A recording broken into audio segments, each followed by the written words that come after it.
Yo guys, Punkrat with another video. This one's going to be all about the most common mistakes that I've either witnessed or mistakes that I've personally made in my experience playing this game for the last decade or so. These are just the ones that came to mind quickly while brainstorming for this video. I probably could have covered more. If I have any more relevant ones, I guess I'll just follow this video up with a part 2 in the future like I plan on doing for some other videos. This video, by the way, so this video is for you guys about making mistakes in leveling. Obviously, I don't make mistakes in leveling, but in case there are some people that just haven't watched my stream enough and gotten good enough at it, I figured I'd just play this and show them pretty much what it takes. Into it. Okay, so the first common mistake made while leveling is related to professions. Okay. If you plan on leveling mining or herbalism while leveling up, you need to make sure that you're keeping up with it regularly. It happens very often where people end up neglecting it or not necessarily going out of their way to find nodes while pathing around a zone, which will cause them to outscale their gathering level range, and they'll have to end up going back to older zones in order to catch it up. This is why many people will just level up with skinning, because it levels up with you extremely effectively. I actually and just might do supplements that. your gold gain symbiotically as you go. Yeah, that's Although a really good idea. You're going skinning doesn't necessarily mean you're going to skip out on a second gathering profession. If you want to... One common mistake that I do make, saw this in chat, one common mistake that I do make while leveling is playing a warrior. That's a big one. Absolutely speed level, then don't take any professions at all. That's what Joanna would recommend in his leveling guide, but he's pushing for world record level times, and you should definitely level up. I did the same thing. I never leveled professions. Also, make sure to pick up first aid. I've seen so many people skip first aid in vanilla, or people who play healer and say, oh, I don't need first aid, I have healing spells. That's just totally wrong. Absolutely wrong. First aid is so good in classic. Everyone should have it maxed at level 60. It's an absolute must-have. The next mistake that I've noticed is certain people tend to avoid mob grinding almost entirely. In the newer versions they're called of the game, babies. There's ample quests. More quests in a zone than you can actually finish before actually mob grinding was it. what it was about. Vanilla is entirely different. You'll end up completing an entire zone in terms of all the quests that it has to offer, and sometimes still feel underleveled, or most of the time still feel underleveled to go to that next level. Most of the time, more like all of the time. Forcing you to maybe trek across the world and do quests in another zone entirely before you're ready to move on forward. So you might finish all of Duskwood, let's say, and still not be ready to step foot into Stranglethorn or Arathi. So you'll end up having to trek to Wetlands to reach that next level threshold. I would suggest mob grinding in vanilla a good amount. If you're effective at hard farming mobs without dying a million times or killing super ineffectively, this concept can be used in multiple different ways. The one thing that everyone seems to mention in their videos, and you've probably seen it a million times, is killing everything on your way to wherever you're going. I'm always killing my way through any path that I take, like killing my way through the jungle in a sense. Sometimes I do that, sometimes I don't. Taking safe roads or sticking on the actual game road within itself where no mobs are around. Rather, I'll just kill a path through to the next spot. If you've seen some of the streamers playing, you'll notice that there's kind of this little backpedaling trend that's been going on between a lot of the, especially PvE players, where they'll be intentionally S-keying or backpedaling back while fighting a mob and taking that mob to the next mob that they plan on killing. This is pretty effective, although it's not super pretty on the eyes. It seems really cringy in a certain way, and I'd suggest strafe kiting. I covered strafe kiting in my tank guide, so check out that. Everybody does that. Like, especially in so the thing is that kind of stuff really only matters at like levels 1 to 10. Like after that, I mean, like obviously it always matters to an extent, but on those very few levels, that's whenever the reason why I don't turn and run is because then sometimes the mobs might attack from behind, so you lose your parry and dodge chance. That's why they don't do it by like turning. But anyway, like I would just say that it really only matters like maybe really like level 1 through 5 that you're like just super efficient and always dealing damage, because also you're gonna have a lot faster like regeneration at like low levels. So I'd say above 10, like this isn't really as important, but before then, yeah, it does matter a lot. Video if you want to go into more detail on how to execute this, but honestly, most of you guys should already know what's up. It's 14 years of World of Warcraft at this point, so I'm not going to go into too much detail on that. In relation to this, one thing that I would also suggest is sometimes literally just mob grinding for an entire level, or maybe even a couple levels if you have the patience for it. I always tend to do this in my level 30 to 40 level range. especially on a new server launch. You can generate tons of gold just from mass killing beasts all the way through a zone. There's tons of examples out there, but you can easily get your regular riding mount by 40 in a couple grinded levels just by selling all of the grays and the hides that you farm off of the beast that you're killing. Yeah, I'm actually probably going to level skinning whenever I level up. This is a really good idea.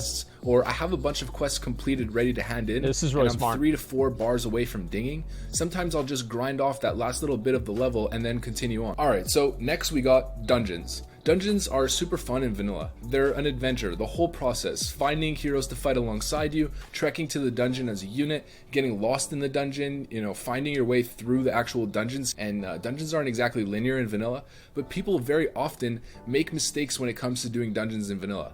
This first one is honestly pretty subjective. Sometimes people just do too many dungeons while leveling up. And I think it's only useful to do dungeons one time. You do it with all the quests and then you're done with it. You never fucking do it again. That's always the way that I've done it in vanilla WoW. You do Dead Mines once, you complete all the quests, and then you never go back in there again.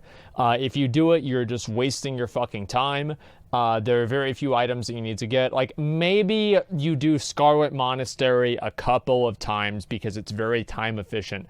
The way that we're going to handle this is that whenever, I'll be leveling probably with McConnell, we'll be doing duo leveling, and then maybe Esfand and his duo will be leveling too, and then maybe a few other guys randomly. We will just kind of converge and do the dungeons whenever we all get to the appropriate level.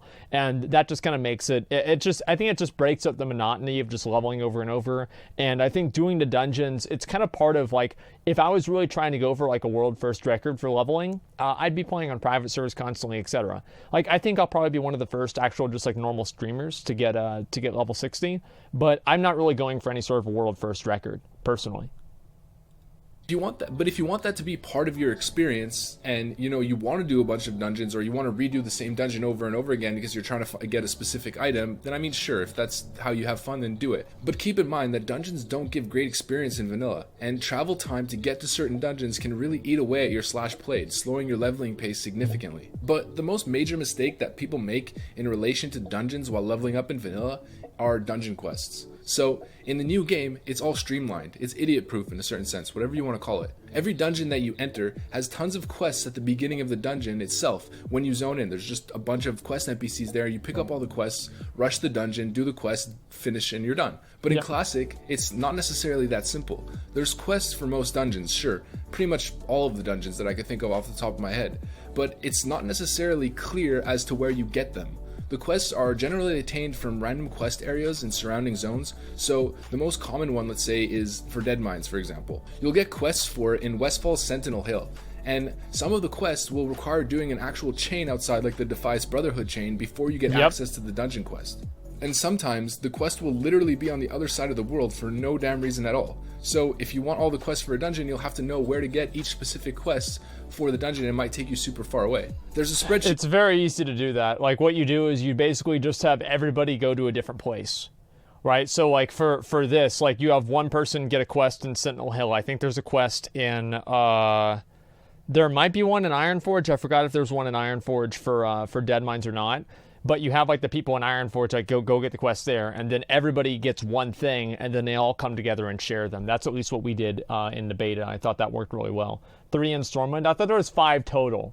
So there's the 3 in Stormwind, because there's killing the Foreman Thistle, whatever, getting the Miners cards, the bandanas, and then the bandanas quest drops in Westfall. Then you have the Defias Brotherhood capstone quest, and then can't share. Yeah, you can. We did. What do you mean? Yeah, we did. We shared it. We did this in the game. Unless they changed it. I'm not really sure what to say. But, the VODs are still up. You can see us sharing the quests. Not all quests. Well, some you can, some you can't, obviously. But I'm talking about ones that you can share. The Miners cards, for example, I'm 99% sure you can share that quest specifically. Same as the Foreman quest. Obviously, the Missing Diplomat quest, or not Missing Diplomat, whatever the fuck it was, right? The Defias Brotherhood thing. Defias Brotherhood Diplomat guy, whatever the fuck he is. Defias Messenger. Yes, Defias Messenger. You can't share that one unless you're on the same part of the chain. Yeah, of course. From the Nostalrius days that has all of the dungeon quests listed in cells and pages within the spreadsheet, and it goes through in some detail per quest on how to attain it and where to attain it.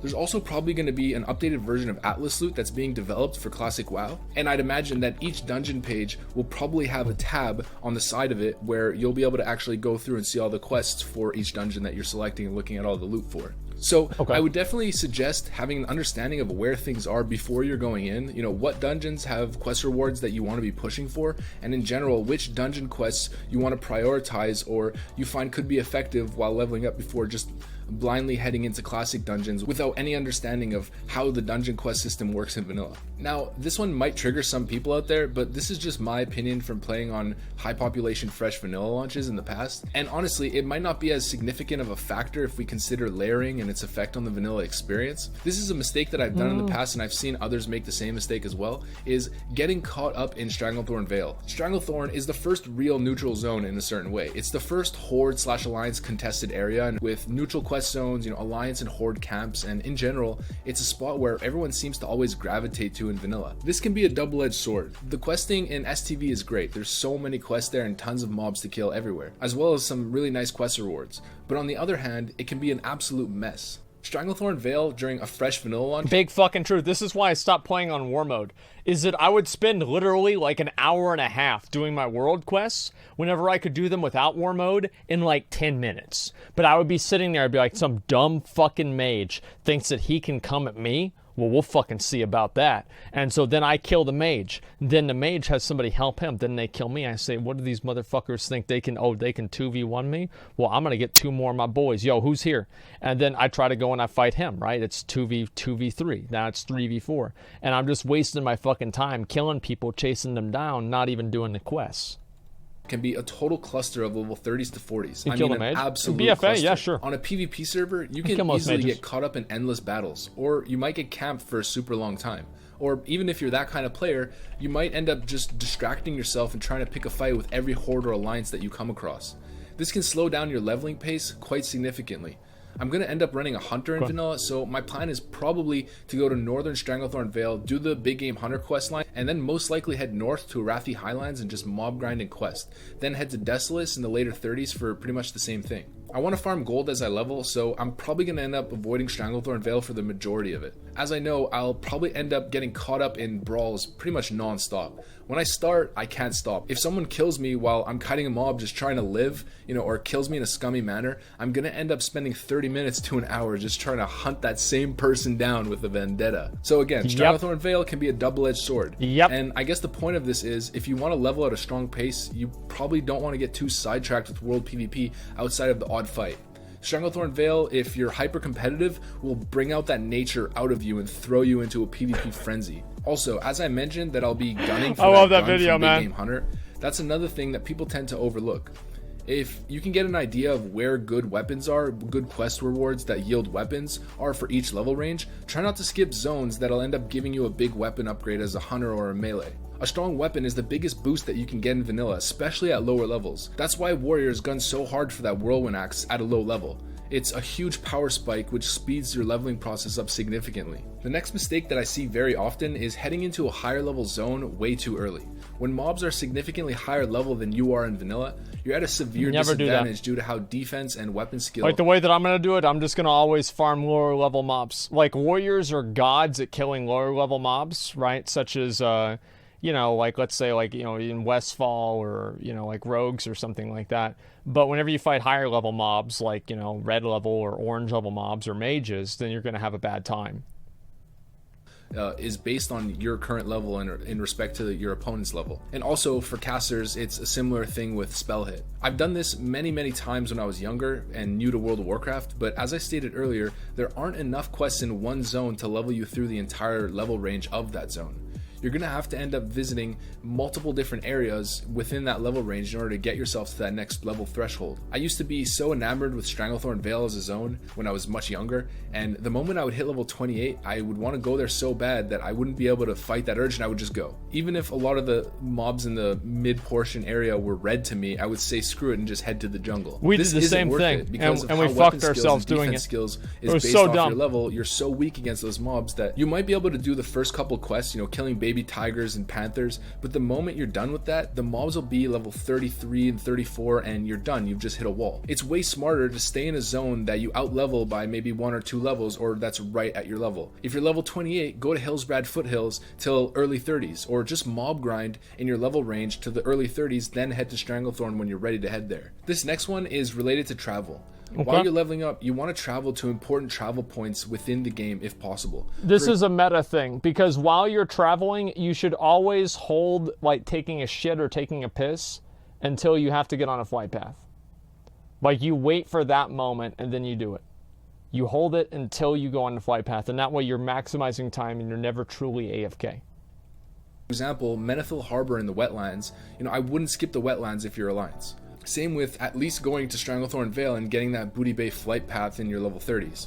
You want to get these flight paths early, which will open up the map for you and facilitate your ability to travel to Kalimdor, within your leveling experience. Being more efficient, stuck at a generally. higher level, having to run over there as extra travel time in order to head to opposing continents in your inevitable higher leveling path. This next one is super, super important. It can't be emphasized enough.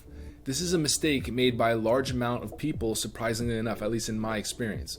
And it's especially important if you plan on taking profession seriously. Make bank alts. When I start, I generally make 2 bank alts almost immediately.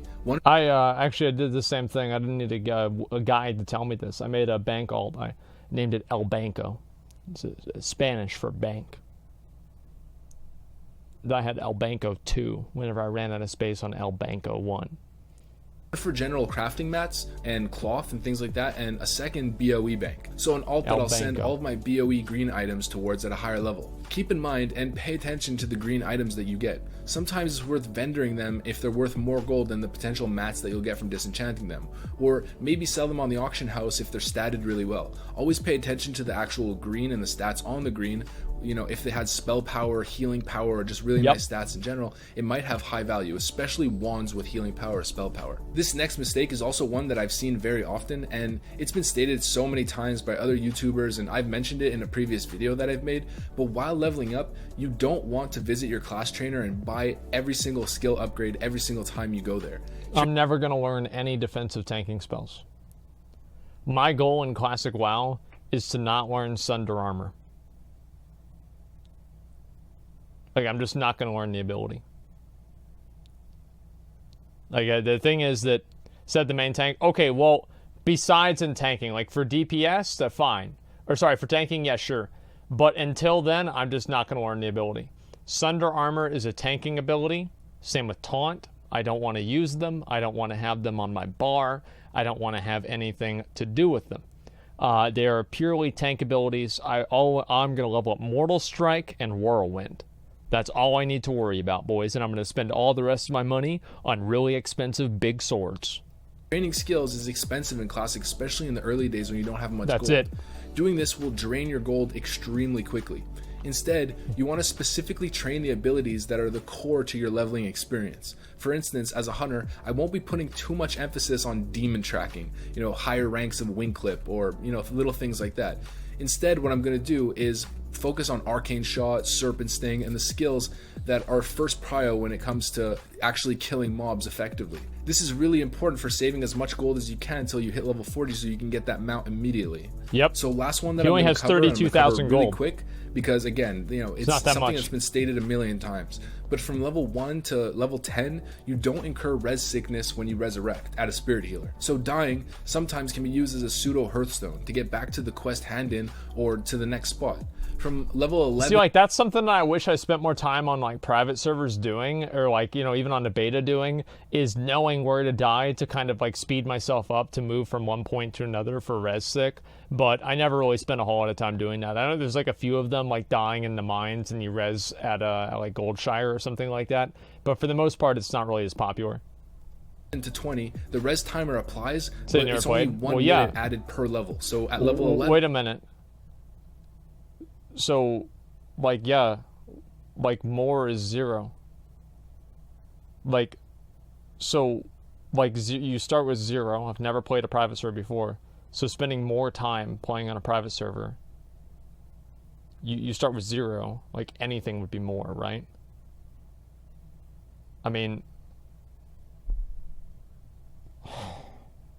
then it's going to be 1 minute debuff. At level 12, it's going to be a 2 minute debuff. Okay. At level 15, 5 minute, and so on and so forth, until it gets to 10 minutes at level 20. So Chat try to gauge is just exactly dumb. how much time Really? you're going to need I had no until idea. you got to get back into killing mobs again or whatever. And if it makes sense to take a 3-minute res sickness, then do it.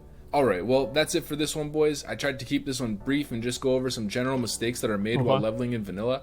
If this video does well, I'll probably continue to make some more leveling videos and maybe some leveling guides. So hit that like button if you want to see more. Make sure to leave a comment if you guys have any mistakes that I may have missed in this video, and potentially I'll make a part 2 and add some of them in. Subscribe for more content, of course, you know the drill, soldiers. I hope you enjoyed this one, and with that said, have a good one. I'm out. Peace. Yep. I'd say that's probably accurate. I mean, like, there's a lot of other leveling tips I feel like that are more complicated, but overall, I think this is a pretty good way to look at basically leveling, and all of those tips I do think kind of make sense.